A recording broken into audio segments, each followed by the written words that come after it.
Sexo anal é normal? É um sexo biologicamente viável? Todo mundo devia experimentar? É natural para todo mundo? É bastante prazeroso se você fizer direito? Vocês vão ver isso escrito em todas as revistas. Eu fui numa banca, peguei todas as revistas. Todas diziam a mesma coisa. Prática normal, bastante satisfatória, todo mundo devia experimentar, tem uma forma correta de fazer, tudo isso. Todos os sites pornográficos têm contos pornográficos de que essa é uma experiência extraordinária. Que as mulheres gostam muito, têm medo de fazer, mas se fizer vão adorar. E que os homens vão achar.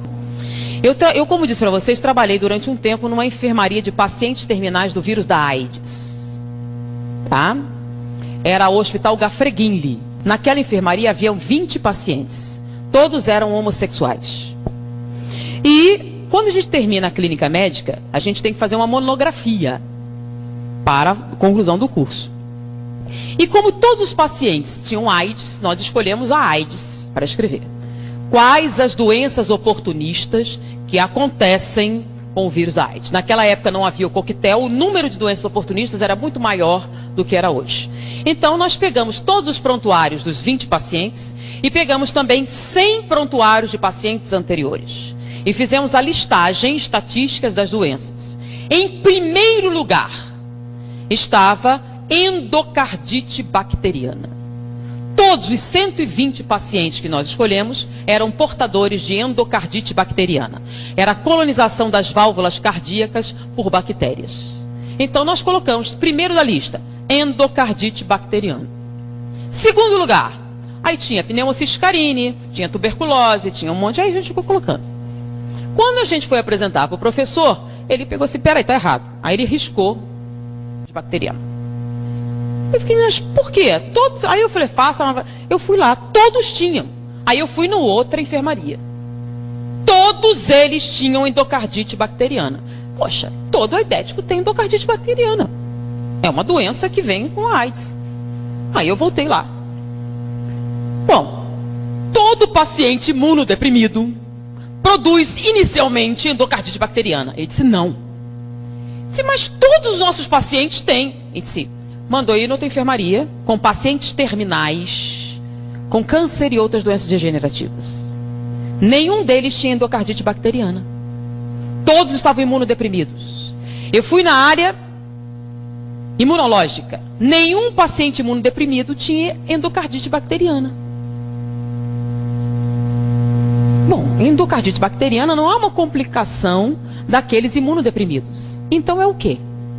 Aí esse professor me explicou os fatos da vida, não de maneira tão agradável como vou fazer para vocês, né? Então ele me explicou que isto não era decorrente da AIDS, era decorrente do sexo anal. Como assim? Eu não entendi, ele teve que me explicar e não foi muito agradável.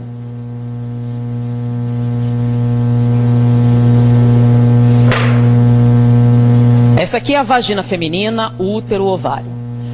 Aqui é o aparelho digestório. Boca, esôfago, estômago, intestino delgado, intestino grosso. Reto e esfíncter. Tá? A única coisa que eles têm em comum é serem cavidades. Tá bom? Então essa cavidade aqui faz parte da função sexual. É um órgão sexual. Ele foi criado para quê? Para o ato sexual. Ele foi projetado para isso. E esse aqui faz parte do aparelho digestivo ou digestório.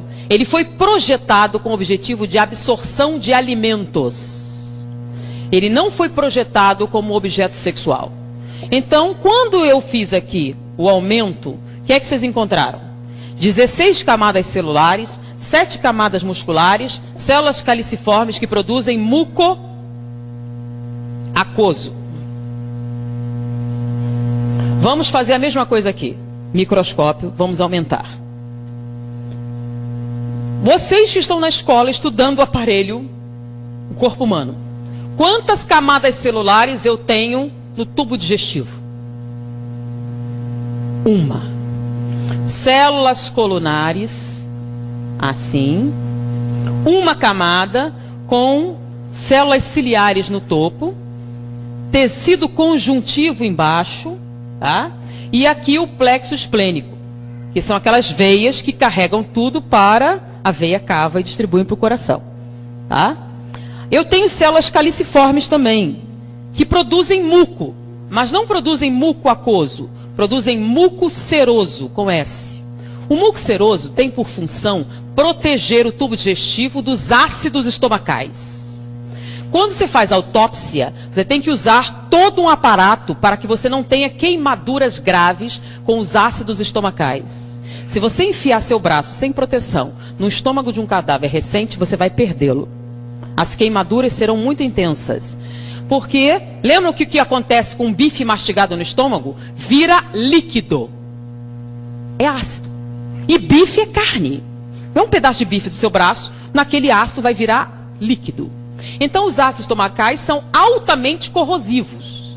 Por que não corrói seu estômago? Porque você tem, quando você faz endoscopia, uma camada brilhante que protege o estômago dos ácidos. É o muco seroso.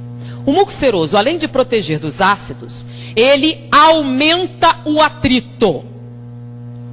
Porque se o alimento passar muito depressa, o que acontece? Diarreia e você morre. Então o alimento tem que passar devagar para que você possa absorver os nutrientes, né? Você absorve os açúcares, as proteínas, as substâncias, as vitaminas. Então o muco seroso aumenta o atrito, enquanto o muco aquoso diminui o atrito. 16 camadas celulares, uma camada celular. Aqui em volta eu tenho só uma camada muscular, que dá a volta, que é a que faz os movimentos peristálticos. Só uma, precisa de mais? Não.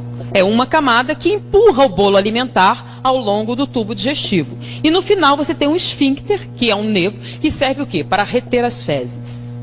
Só isso. Não tem outra função. Ele relaxa, você libera.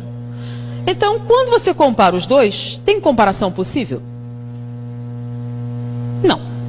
Então, quando você atrita aqui, não tem nenhum problema. Quando atrita aqui, o que acontece? O que acontece no ato sexual? Atrito. Intenso. Quando você atrita, se você for fazer uma cirurgia e correr o risco de abrir o intestino, qual a preparação pré-operatória? Vocês não são tudo criancinha, né? Tem uma noção. Você não pode entrar na internet. Você vai tomar um comprimido laxante para eliminar o máximo de fezes. Você vai tomar antibióticos para matar as bactérias. Você vai fazer uma lavagem intestinal até a água sair limpa. E a última lavagem é com antibióticos. Porque se cortar e essas bactérias entrarem com o meio interno, você vai morrer de septicemia. Então eles vão limpar tudo. Durante o sexo anal, você faz lavagem intestinal antes? Não. Então é um ambiente altamente contaminado. Quando você fizer atrito, só tem uma camada celular. Você vai romper e vai sangrar. Com a ruptura e o sangramento, o que você vai jogar aqui?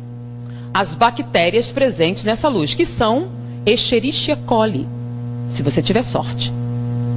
E outras mais patogênicas, se você não tiver. Em volta daqui, nós temos linfonodos. São aqueles famosos da AIDS, né? Esses linfonodos, quando vêm essas bactérias, aumentam de tamanho. Aí você começa a ter uma granulação. Daí a incidência maior durante daqueles que têm hemorroidas, crescimento e dilatação de muitas veias da região e dificuldades gerais nessa musculatura. Essa ruptura constante faz com que essas bactérias superem a ação dos linfonodos e caiam na corrente sanguínea. O que tem que encher logo atrás do intestino? O intestino absorve os nutrientes, certo? E depois você tem que espalhar ele para o corpo. Então o plexo esplênico cai aonde? Veia cava. E a veia cava vai para onde? Direto para o coração. Então essas bactérias das fezes caem no coração e colonizam as válvulas cardíacas, provocando endocardite bacteriana. Então não é a AIDS que provoca endocardite bacteriana, é a prática do sexo anal. Isso só acontece com homossexuais?